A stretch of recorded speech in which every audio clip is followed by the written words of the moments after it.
Welcome to my monthly industry conversation. We have a terrific guest today, the CEO of GP Fund Solutions, Glen Shields. Uh, I will then, after talking to Glenn, take you through a little data on market share. As you know, we follow the service provider industry. Today, there are over 600 fund administrators, over 500 audit firms, over 300 primes, and over 1,400 custodians in the marketplace. We do provide a view on this through our league table product, and that's obviously available to all Convergence clients, but certainly non-clients can purchase that data from us. I want to welcome a terrific guest this month, Glen Shields. Glen is the founder and CEO of GP Fund Solutions from the great state of New York, and I'm sure Glen will tell us other locations. Last year they celebrated their 10th anniversary. They're just about 11 years old now. Welcome, Glen, and welcome to the podcast. George, thanks very much for having me and for this opportunity.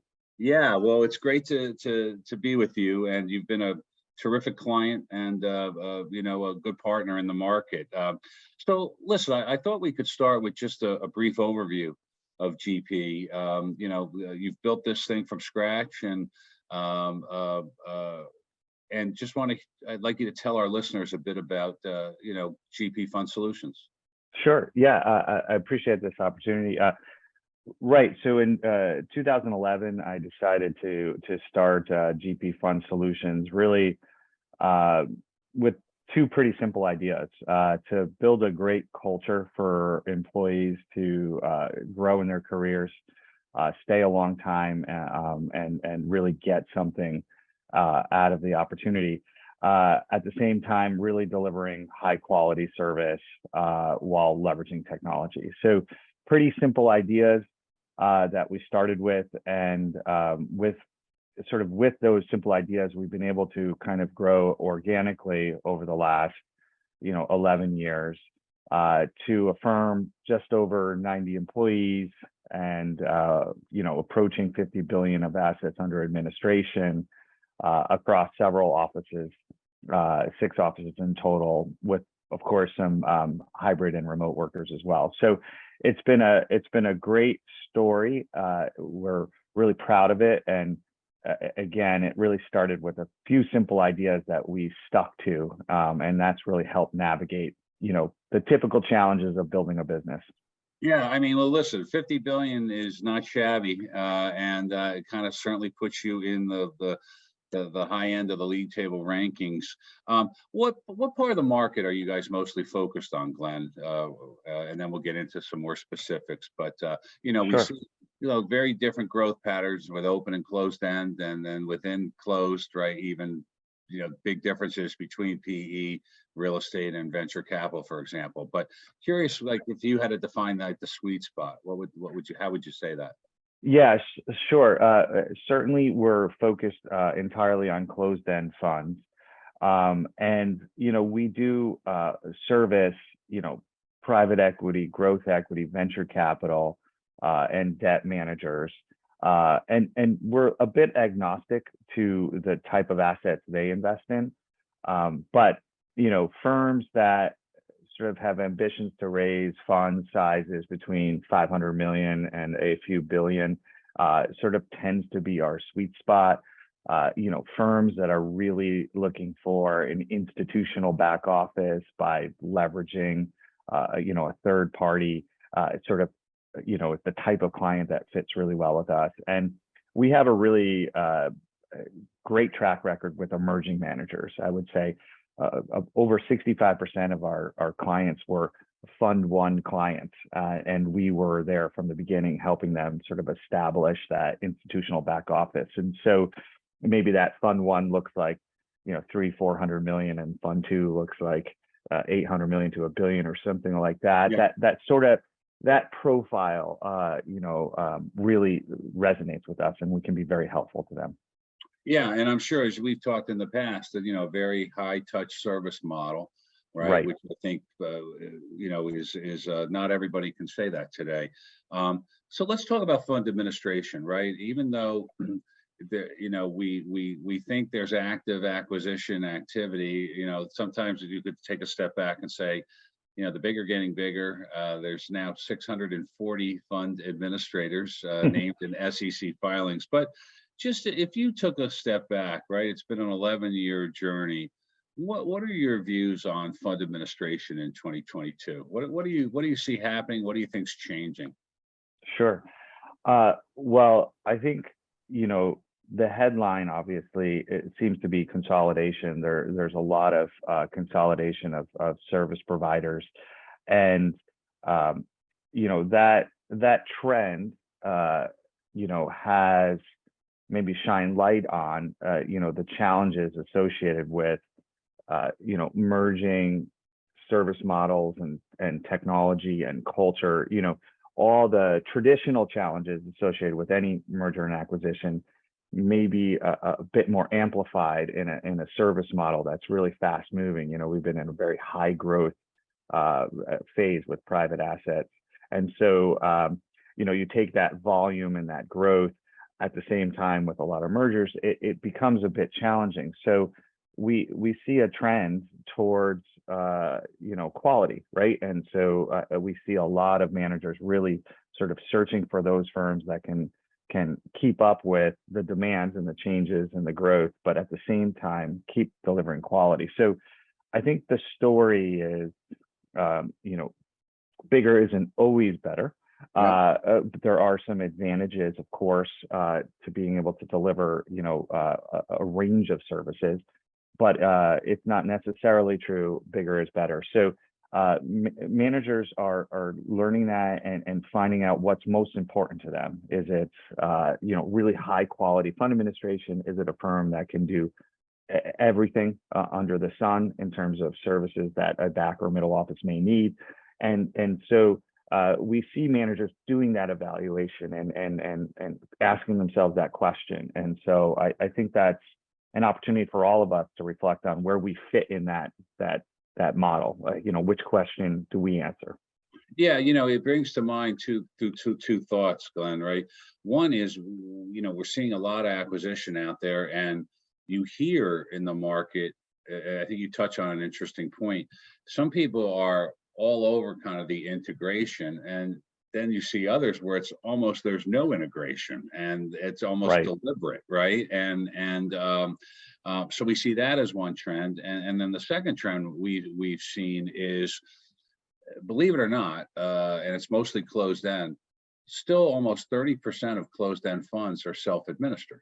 And which is a big number, 30 or 40,000 funds, right, in the private markets, right? And I think what's been tested, and you're probably, I'd be interested in your quick thought on this, and because you're living this, is the firm advisors that were very firm on that in-house model, all of a sudden are faced with the war on talent, remote hiring. How do I stay pace with my growth? Do I make this, GP's issue now, not mine? Have you seen any of that in the market? I'm just curious. Yeah, absolutely. We've had the opportunity to work with firms that have historically been in-house only, and for all the reasons that you just mentioned, they're looking at their options. How can they solve this capacity challenge, which is ultimately what it comes down to, right? Is that there's a real capacity challenge in the back and middle office, because not only are there many more products within a firm, the demands that investors have on the back and middle office is growing. So, there's a lot of factors to why capacity is strained. So, these managers are looking to places, but one reason they've been cautious around maybe outsourcing is some of the quality concerns, and can they get a real partner? And so, and more importantly is can the firm that they select keep up with their capacity needs themselves, and what have they done in order to keep Have you that? just shifted the problem, right? Yeah, have they really just shifted this problem to maybe a lower cost, on a dollar for dollar basis? It's a lower cost, right? But it's still a challenge and a problem, and now it's outside your four walls, so you can't see it as clearly. So those firms who are really selective who engage in a long process, and look to partner with a firm who maybe, can be very honest with them about what their capacity of abilities are, and then plan for it, right? And so, the winner here is those firms, both administrators and clients, who plan for these types of things. And then we could, in our case, in our example, we had a very large firm that moved assets to us, that had historically been in-house.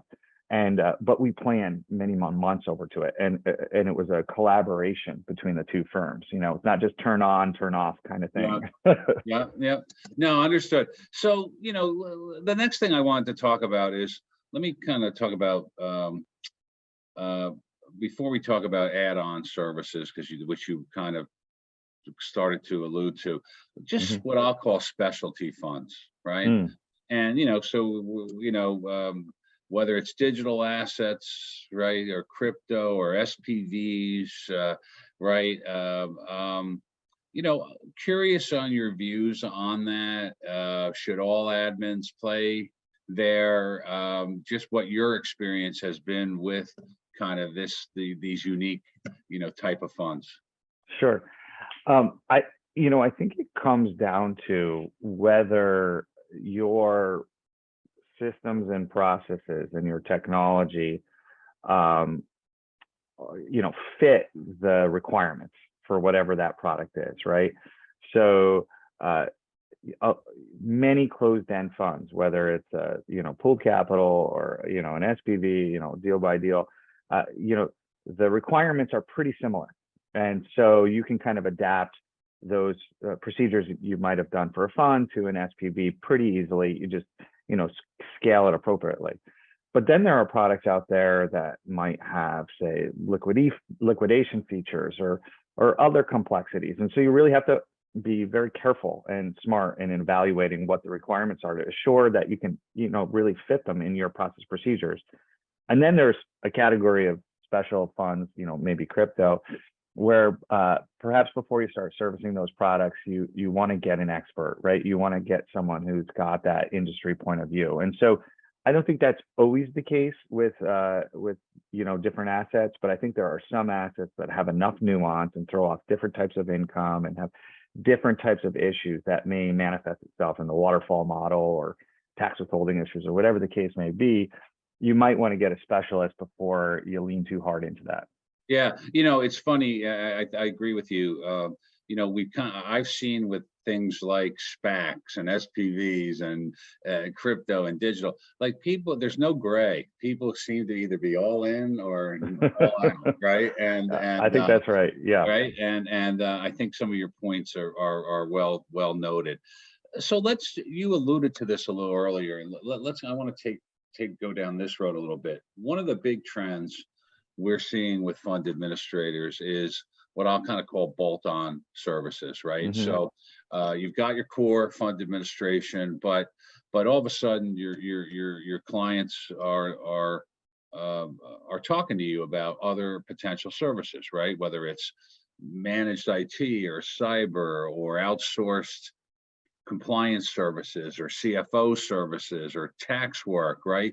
And we've come across some firms that say, listen, we think the advisor has vendor fatigue. If they have to go out and buy 8 things, they got to go buy them from 8 service providers, right? And we've actually worked with a couple of administrators on acquisitions of smaller bolt-ons that extend their product capabilities. So two-part question, Glenn. One, your view on that, right? Is that a reality in your world? And then two, with the GP hat on, what are your thoughts on GP and bolt-on? So, I think it says a lot that a client may look to their fund administrator for those extra services, right? It sort of speaks to the trust that clients are giving their fund administrators. So, if you have a really engaged relationship and a lot of trust, and you understand their business and the challenges they're facing, it said something that they look to you and say, how can you help us with these other problems that maybe not necessarily fit into the fund administration bucket? So I think that's a good thing. I think Yep. fund administrators need to be mindful, though, that I think we should engage in these extra services only if we can be great at them and really solve our clients' problems and not necessarily add to them because we're doing things that are sort of outside of scope. Right. And so we organically have built what I would describe as Bolton Services over the years in response to the demands that our back and middle office clients employees are facing, such as data and analytics, right? And so given that we're the keeper of so much data, the clients, as their investors, their stakeholders are really looking for much more transparency and much more real-time transparency. So if we can sort of shift our service model to include, data analytics and data transparency, data delivery, I think that's a very natural add-on. Yeah. And it sort of fits our skill set and sort of makes a lot of sense. AML services is another one, but for us, we would partner with a firm who's got that expertise, and we might be that middle person that sort of moves the documentation or moves the data between the client and the AML actual provider, but we can play a great intermediary role and sort of white label a solution for a client.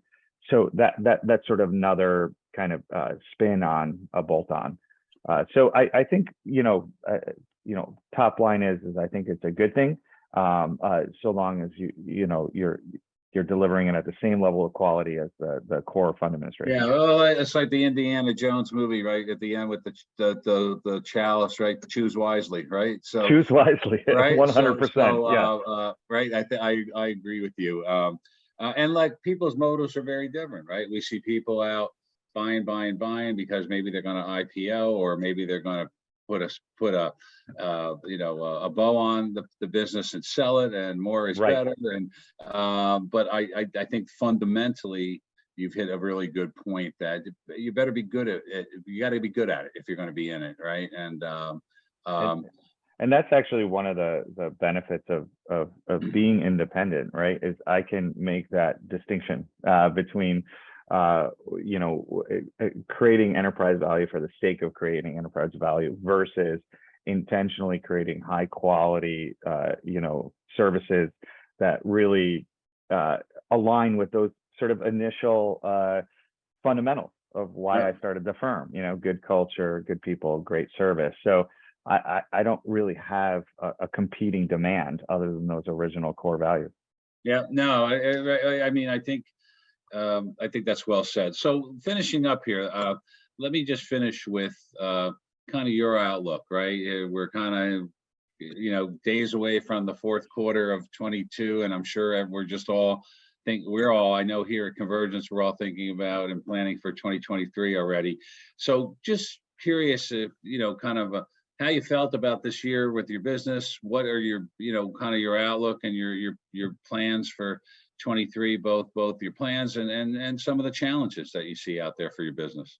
Yeah. So overall, 2022 has been great. There was a lot of carryover in the first half of 2022 from 21 in terms of activity, both investing and harvesting, and it's been very, very busy.